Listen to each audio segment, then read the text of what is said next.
आपण दररोज जे दूध पितो किंवा त्यापासून बनलेला चहा, कॉफी, तूप, पनीर खातो, कधी विचार केलाय का की हे दूध व्हेज आहे की नॉन व्हेज? आपण लगेच म्हणाल की हा काय विचित्र प्रश्न आहे. दूध म्हणजे नेहमीच व्हेज असतं.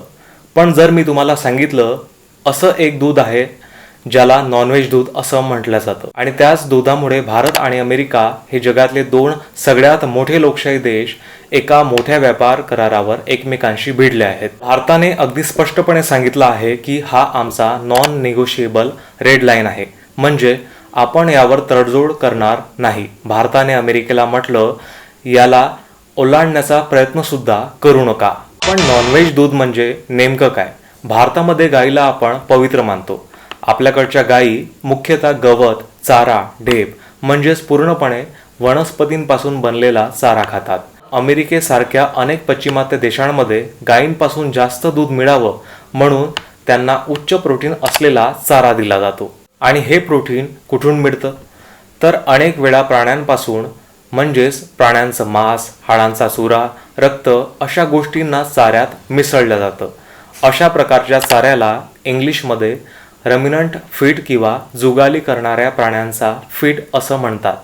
जेव्हा एखादी गाय अशा चाऱ्यावर जगते तेव्हा तिच्या शरीरातून जे दूध मिळतं त्याला भारतात नॉनव्हेज दूध म्हणायला सुरुवात झाली आहे. ग्लोबल ट्रेड रिसर्च इन्स्टिट्यूटचे अजय श्रीवास्तव यांचं एक विधान या सगळ्या चिंतेचं सार सांगतं. कल्पना करा, तुम्ही लोणी खात आहात जे त्या गायीच्या दुधातून बनले आहे, जिला दुसऱ्या गायीचं मांस आणि रक्त खायला घातलं गेलं होतं. भारत कदाचित कधीच अशा दुधाची परवानगी देणार नाही. आणि तुम्ही सांगा, हे ऐकून तुम्हाला काय वाटलं? हीच ती प्रमुख कारणं आहेत ज्यामुळे संपूर्ण व्यापार डील अडकल्यासारखी झाली आहे. दुसरं मोठं कारण म्हणजे अर्थव्यवस्था आणि शेतकऱ्यांचं भवितव्य.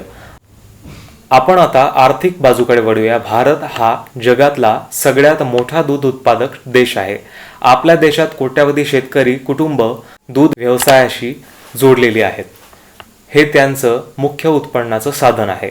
अशा वेळी जर अमेरिका आपल्या डेअरी उत्पादनांना भारतात स्वस्त दरात विकायला लागली तर काय होईल? स्टेट बँक ऑफ इंडियाच्या एका अहवालात याचा स्पष्ट इशारा दिला आहे. त्यामध्ये असं म्हटलं आहे, जर भारतीय बाजार परदेशी डेअरी कंपन्यांसाठी खुला केला गेला तर भारतात दुधाच्या किमती 15% कमी होऊ शकतात. त्यामुळे आपल्या देशातल्या शेतकऱ्यांचं सुमारे 1,03,000 कोटी रुपयांचं नुकसान होऊ शकतं. ही एवढी मोठी रक्कम आहे की ती संपूर्ण ग्रामीण भारताच्या अर्थव्यवस्थेला धक्का देऊ शकते. सरकार आपल्या कोट्यावधी शेतकऱ्यांना अडचणीत टाकू इच्छित नाही. धार्मिक सांस्कृतिक कारणासोबतच हे आर्थिक कारण सुद्धा महत्वाचं आहे आणि हेच ते रेड लाईन आणखी मजबूत करतं. तुम्हाला काय वाटतं, असं दूध भारतात यायला हवं का, की आपली संस्कृती आणि शेतकऱ्यांचं रक्षण करणं जास्त महत्वाचं? व्हिडिओ आवडला असेल तर लाईक, शेअर आणि सबस्क्राईब नक्की करा.